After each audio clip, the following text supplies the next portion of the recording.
Já pensou o seguinte? Donald Trump faz toda essa firula que ele está fazendo lá com o Lula está empolgado em conversar com o Donald Trump.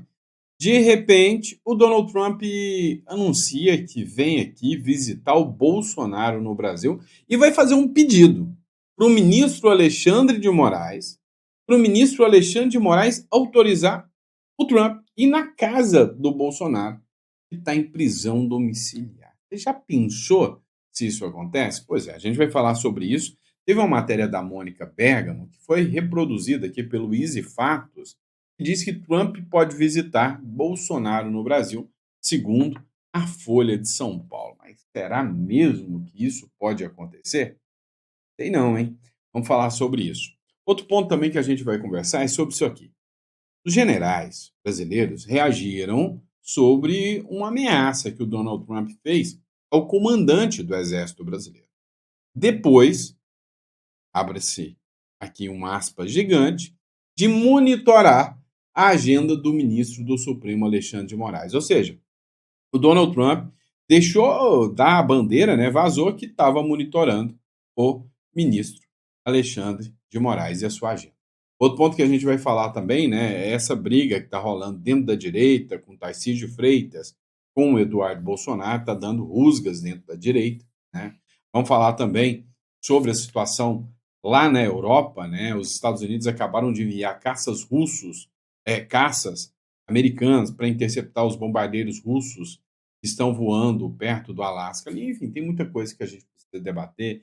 Teve medida da Meloni, anúncio do Tarcísio nos bastidores, teve deputada que foi xingada, ou seja, tem muito, mas muita coisa para a gente debater e discutir ainda nesse editorial. Então, antes de mais nada, sejam muito bem-vindos a mais um editorial do nosso canal. É um prazer enorme poder estar aqui e debater um pouquinho tudo que está rolando na política com vocês. Vocês buscam um canal que traz informação com relevância, de qualidade para vocês, sejam muito bem-vindos. Nosso canal é preparado especialmente para você. Tá bom? Mas antes de mais nada, vamos começar com matéria, né? Vem comigo. Olha só essa aqui. Essa aqui é de arrancar a unha do dedão. Trump pode visitar Bolsonaro no Brasil, diz Folha de São Paulo. Cara, não é piada. A própria Folha tratou disso mesmo. Será? De acordo com uma coluna de Mônica Bergamo, publicada nesta quinta-feira, dia 25 de nove de 2025, na Folha de São Paulo, apoiadores de Jair Bolsonaro afirmaram que o presidente dos Estados Unidos, Donald Trump, pode visitar o ex-presidente brasileiro no Brasil. A articulação estaria sendo conduzida pelo deputado federal Eduardo Bolsonaro e pelo apresentador Paulo Figueiredo, aliado de Eduardo, nos Estados Unidos com fortes conexões com o governo norte-americano. Mas não foi o único que tratou disso também, não. Olha só, o Vista Pátria também, que é do jornalista Alan Frutuoso, fez essa matéria também e disse, olha só, o Trump pode visitar Bolsonaro no Brasil. Também tratou do tema. A possibilidade de uma vinda ao Brasil do presidente dos Estados Unidos, Donald Trump, para visitar o ex-presidente Jair Bolsonaro estaria sendo planejada nos bastidores. A possível viagem estaria sendo articulada pelo deputado federal Eduardo Bolsonaro e Paulo Figueiredo, conforme a própria matéria que foi divulgada aí pela Mônica Bergamo. Eu te pergunto, meu amigo, você já parou para pensar? Imagina, que carão que o Lula não ia ficar. Né? Que situação mais sem graça para o Lula, para os ministros do Supremo também. O Trump vindo visitar o Brasil, vindo visitar o Bolsonaro aqui no Brasil. Seria uma cena, assim, no mínimo estranha. Imagina o advogado de Trump, Martin De Luca, que odeia o Alexandre de Moraes, fazendo uma petição pedindo autorização para o Alexandre de Moraes, para que ele autorize o Donald Trump visitar o Bolsonaro, lá na prisão domiciliar, que o Bolsonaro está cumprindo. Imagina mais, o presidente americano está lá, com a delegação dele, de repente o Bolsonaro entra dentro de um carro da delegação norte-americana e o Trump fala, tira daqui. Quem vai tirar o Bolsonaro de lá de dentro? Mas isso aqui, na minha visão, na minha opinião, a opinião, só opinião, Cara, tá longe de acontecer, né? Assim, a probabilidade disso aqui acontecer é muito, mas muito pequena. Mas fica aí, né? A matéria aí para vocês. Mas o Donald Trump não parou, não. A gente vai observar agora no próximo bloco uma matéria que foi publicada no G1 que vai dar o que falar ainda. Acompanha comigo. Olha só isso aqui. Donald Trump assina decreto que impõe pena de morte em Washington. Olha o tamanho, né, dessa bomba aqui. O que está acontecendo? Lá em Washington, não sei se você se recorda, o Donald Trump, há pouco tempo atrás, ele decretou uma intervenção federal lá em Washington. Porque a criminalidade estava estourando, estava sem precedentes. Depois dessa decretação de intervenção federal, o Donald Trump falou que ia acabar com a criminalidade em Washington, estava pior do que o Rio de Janeiro e até Brasília. Brasília ele pegou pesado, hein? Agora, a grande questão é que depois de ter decretado a intervenção federal, ter travado uma briga na justiça, porque alguns juízes não queriam que ele fizesse essa intervenção, o Trump conseguiu, né, vitória e manteve a intervenção federal. Agora, assinou um decreto de pena de morte. O Trump falou o seguinte, ó, quem matar aqui vai morrer também. O Donald Trump assinou um decreto que autoriza a aplicação da pena de morte em Washington, após a intervenção federal na capital iniciada em agosto. O presidente afirmou que a medida se aplicará a quem cometer assassinato, defendendo que a punição deve ser imediata e exemplar. Segundo o Infomoney, Trump também anunciou que pretende expandir o reforço federal a cidades como Memphis e Chicago, marcada para uma guinada dura na política de segurança interna. Abre aspas. Aqui cabe um detalhe importante. Enquanto a esquerda chora, ai, autoritarismo, né? A população comum vê em Trump alguém que entrega exatamente o que ele prometeu: lei e ordem. Ao estender a pena capital a regiões com altos índices de criminalidade, ele envia um recado direto ao crime organizado e, de quebra, coloca os progressistas em polvorosa, ou seja, deixou todo mundo maluco. No fim das contas, é o tipo de medida que separa quem governa com firmeza de quem governa só para entregar florzinha a bandido. Esse editorial foi eu que escrevi. Tá? Assino embaixo. E aí eu não sei se você concorda comigo. A gente, brasileiro, está cansado desse discursinho mequetrefe de que, olha, tem que tratar o bandido com humanidade. Olha, o cara que é traficante, abusador, o cara que mata pessoas, este tem que ter duras penas. Lei de talião, olho por olho, dente por dente, sim. Agora, é diferente você ter um caso de um crime que não atenta contra a vida, mas o cara atentou contra a vida. É reincidente ainda, o pior. Veja o caso que aconteceu com aquela menina ucraniana que estava buscando guarida lá nos Estados Unidos. Veio um cara que já tinha passado pela polícia 14 vezes. 14 vezes. E nada resolveu. De repente ele vem e esfaqueia a menina. Foi gravado, foi filmado, ele saiu gritando. Cá entre nós, você vai defender a recuperação desse indivíduo? Pelo amor de Deus. Então, eu assino embaixo, né? Que pena que a Constituição Federal impede esse tipo de situação aqui na República das Bananas. Mas eu vou ser sincero, tá?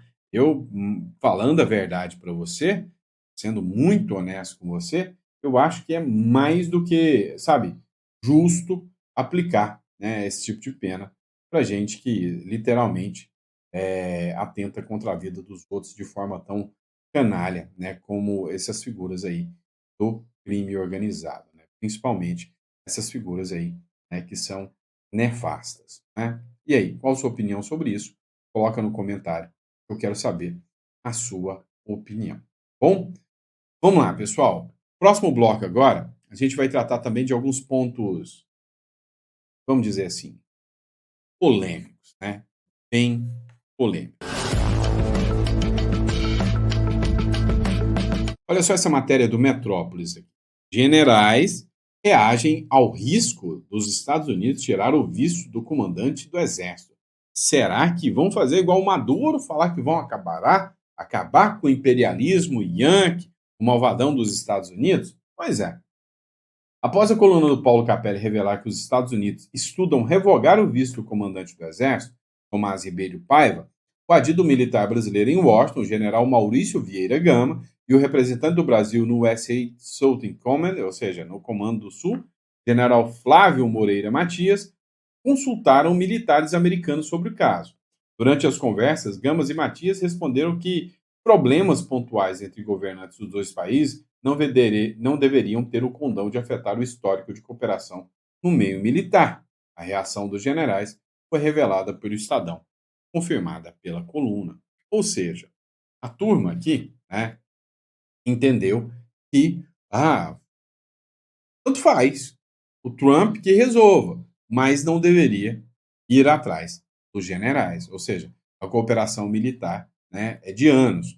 O Vista Pátria também fez a publicação o seguinte: após os Estados Unidos estudarem revogar o visto do comandante do Exército, Tomás Ribeiro, o militar brasileiro em Washington, general Maurício Vieira Gama, e o representante do Brasil, comentaram o caso. Comentaram dizendo, né, que o Brasil, literalmente, né, o Donald Trump não deveria, né, se envolver nessas questões militares.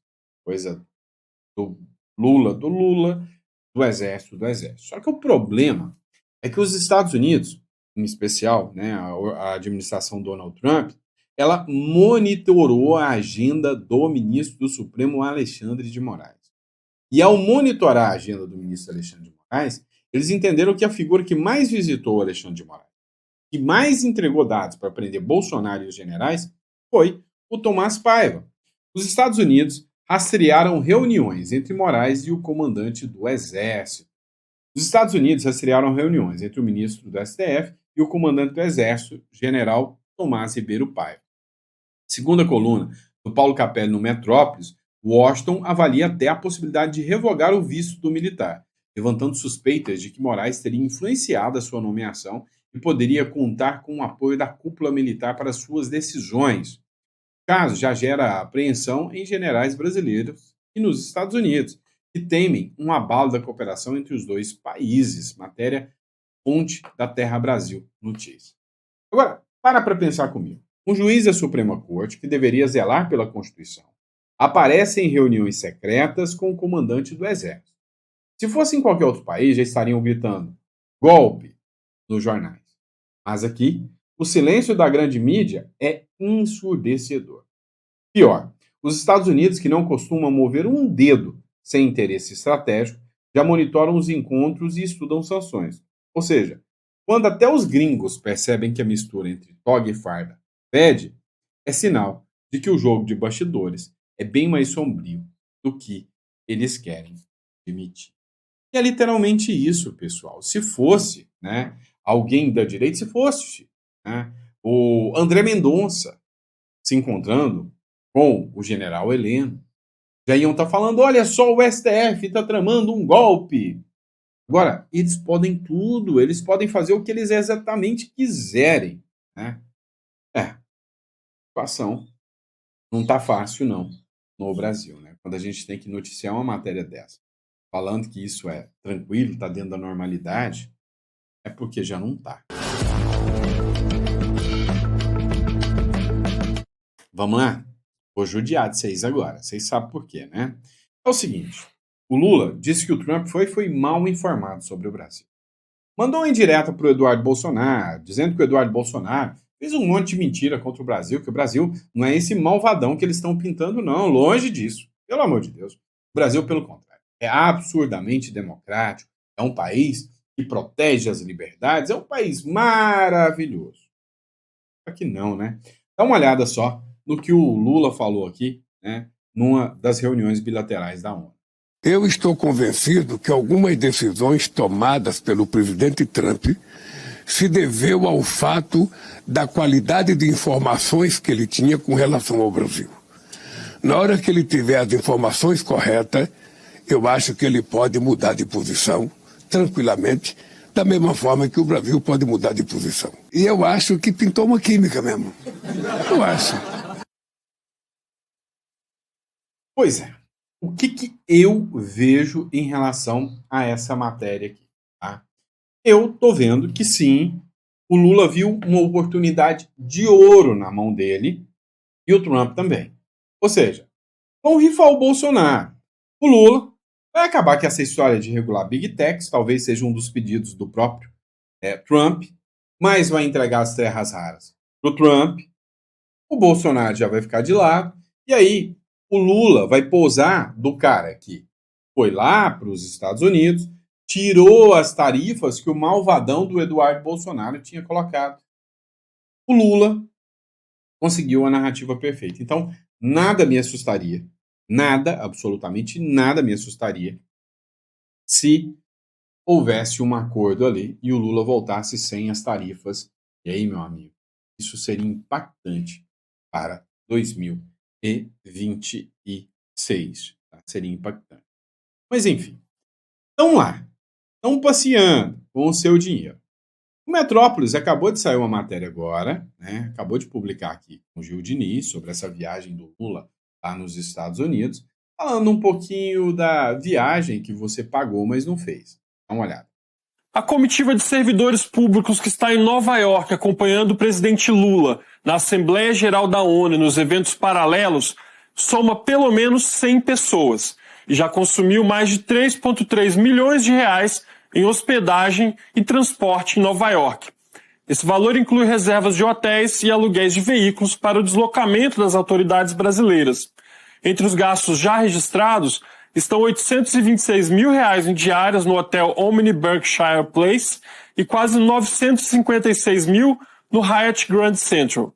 Além dos ministros e dirigentes que participam diretamente da Assembleia da ONU, viajam também servidores públicos e empregados de empresas estatais que têm compromissos paralelos, como a Semana do Clima.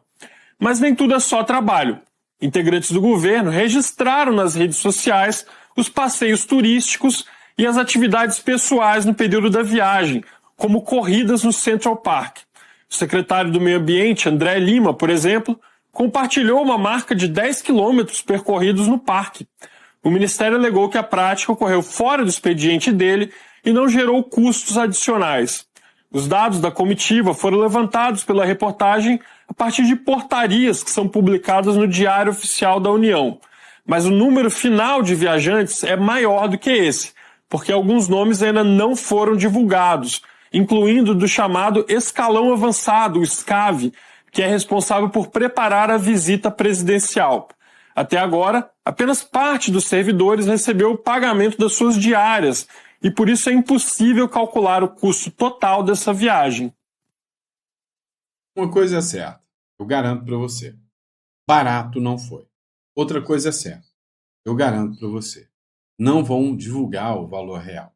Outra coisa é certa, eu garanto para você, e mesmo que divulguem falando que ficou R$ 1 bilhão, foda-se você.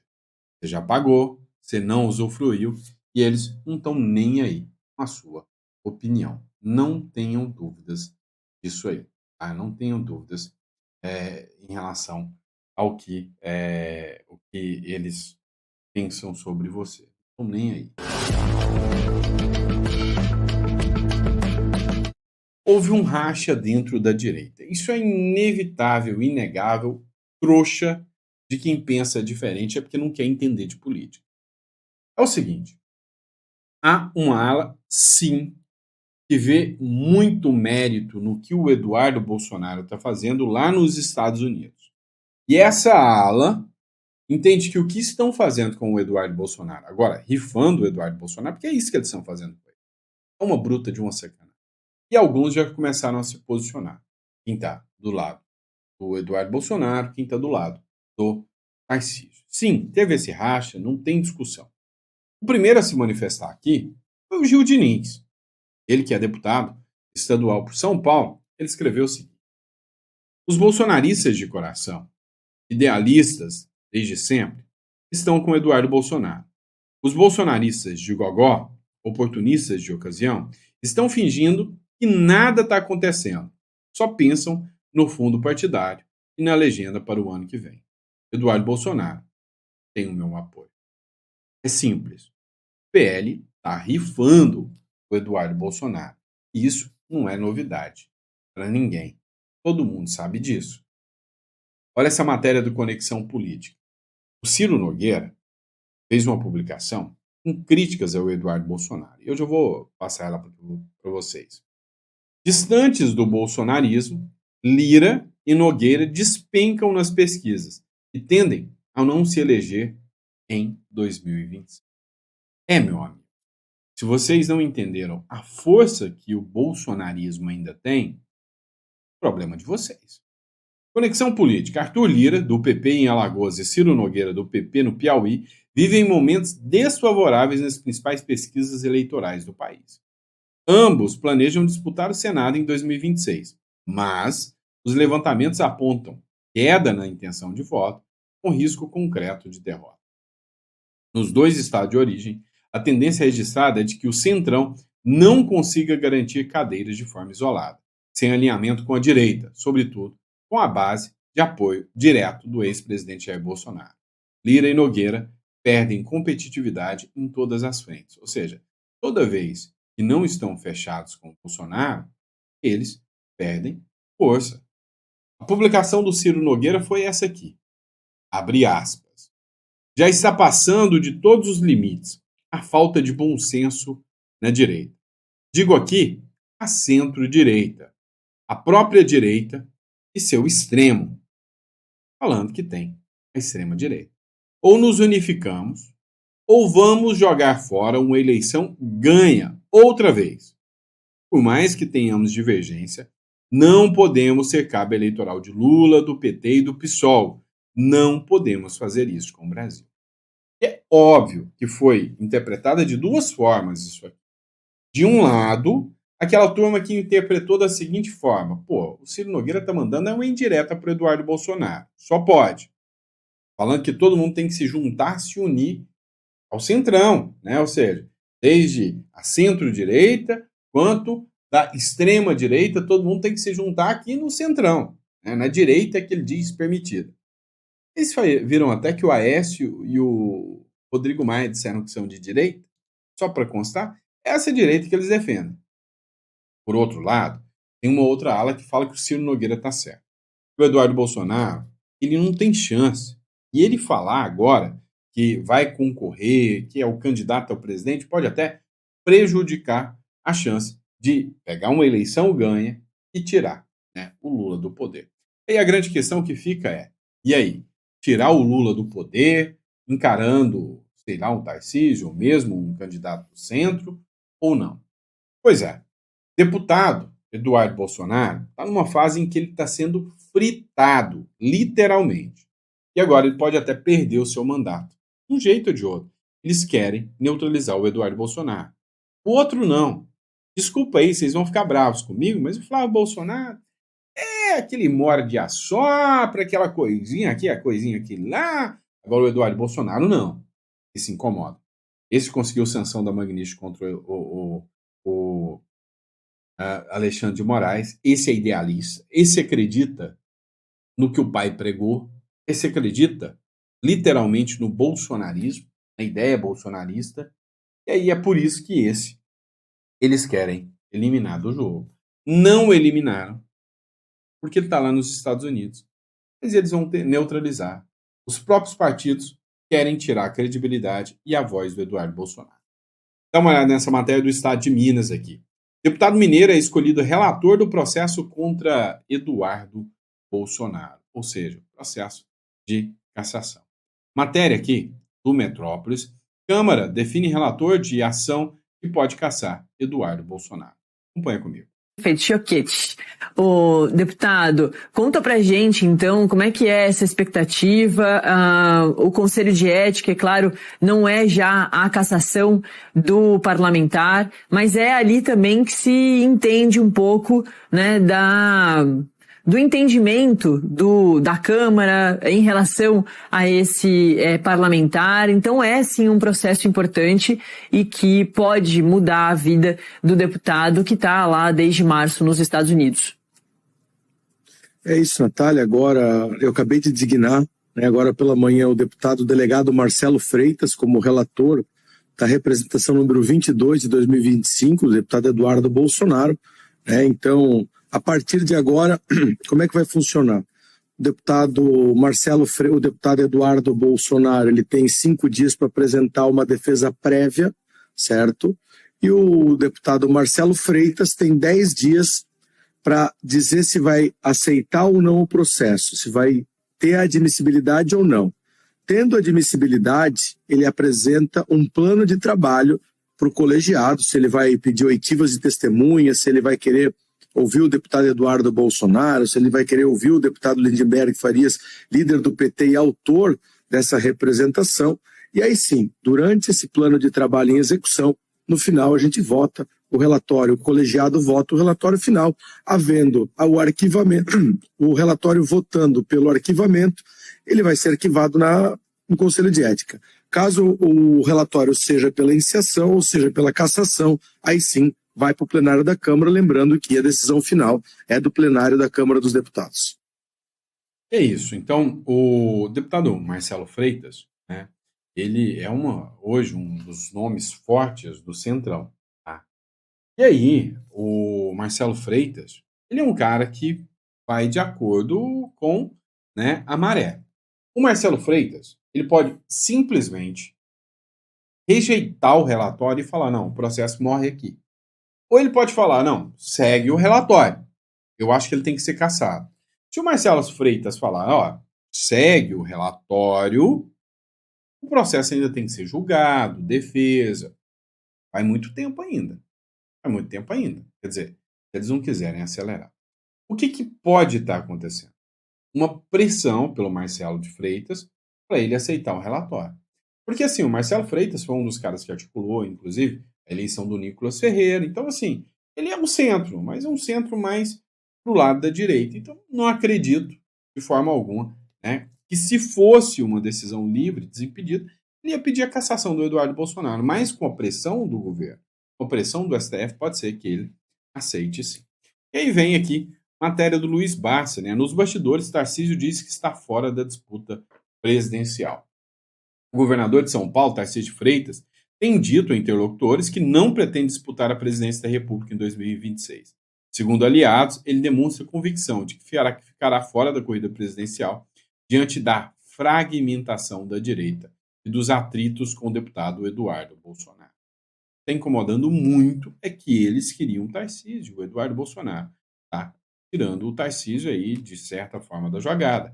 Tarcísio avalia que a articulação de Eduardo junto às sanções aplicadas pelos Estados Unidos ao Brasil contribui para dividir ainda mais o campo conservador e, indiretamente, fortaleceu o presidente Luiz Inácio Lula da Silva.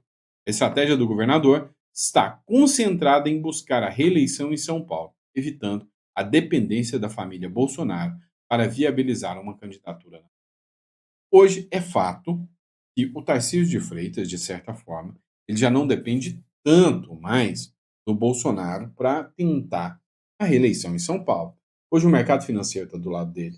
Hoje o Centrão inteiro, Kassab, PSD está do lado dele, progressistas, os republicanos, que é o próprio partido dele. Então, todos esses partidos já estão totalmente fechados.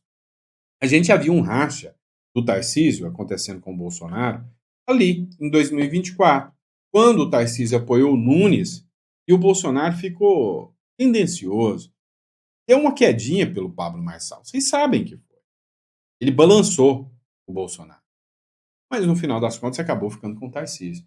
Mas o Tarcísio se mostrou forte dentro de São Paulo, sim. Então, para não ficar tão dependente do Bolsonaro, o Tarcísio pode, sim, abrir mão dessa disputa, achar que não é o momento. Ele é jovem. O Tarcísio deve ter o quê? 40 e poucos anos? Tem 50 anos. Dá para esperar mais 4 anos tranquilamente, né? Não tem 60 anos. Dá para esperar aí tranquilamente mais 4 aninhos. Na próxima eleição, se ele estiver muito bem aliado, a depender da situação, aí sim, ele concorre. Mas há grande possibilidade de que o Tarcísio de Freitas, sim, né, pule fora dessa candidatura. Tá? Pule fora dessa candidatura. Agora, tem um ponto que a gente precisa falar sobre isso também. O Bolsonaro se sentiu traído por Nunes e Tarcísio. É o que falou um aliado próximo do Bolsonaro. Um interlocutor próximo a Jair Bolsonaro revelou que o ex-presidente sentiu uma profunda decepção com o governador de São Paulo, Tarcísio de Freitas. e o prefeito Ricardo Nunes. Durante esse período em que está sem comunicar devido ao STF, ou seja, preso, os dois teriam aproveitado para promover encontros sobre a eleição de 2026. Ou seja, a acusação de um aliado aqui do Bolsonaro é que enquanto o Bolsonaro foi mandado para a cadeia, o Tarcísio e o Nunes foram articular para a eleição de 2026. E aí o Eduardo ficou sabendo disso, é por isso que o Eduardo está pistola com o Tarcísio. Apesar dos esforços de Nunes para apoiar Bolsonaro, o ex-presidente percebeu que ambos não compartilham sua visão política, conforme alerta de seus próprios conselheiros. Nos bastidores, Tarcísio tem trabalhado para conter os danos e teria combinado com Nunes. Eleições 2026 é assunto proibido. Será que é isso mesmo? Não sei. Sei que, no final das contas, o pleito de 2026 ainda está totalmente indefinido. Quem falar que já cravou quem serão os candidatos, quem terá favoritismo hoje, está mentindo. Está mentindo se falar que sabe 100%. Ok? É isso. Muito obrigado pela confiança, pela credibilidade. É sempre um prazer e uma honra estar aqui com vocês. Eu vejo vocês no próximo editorial. Um grande abraço.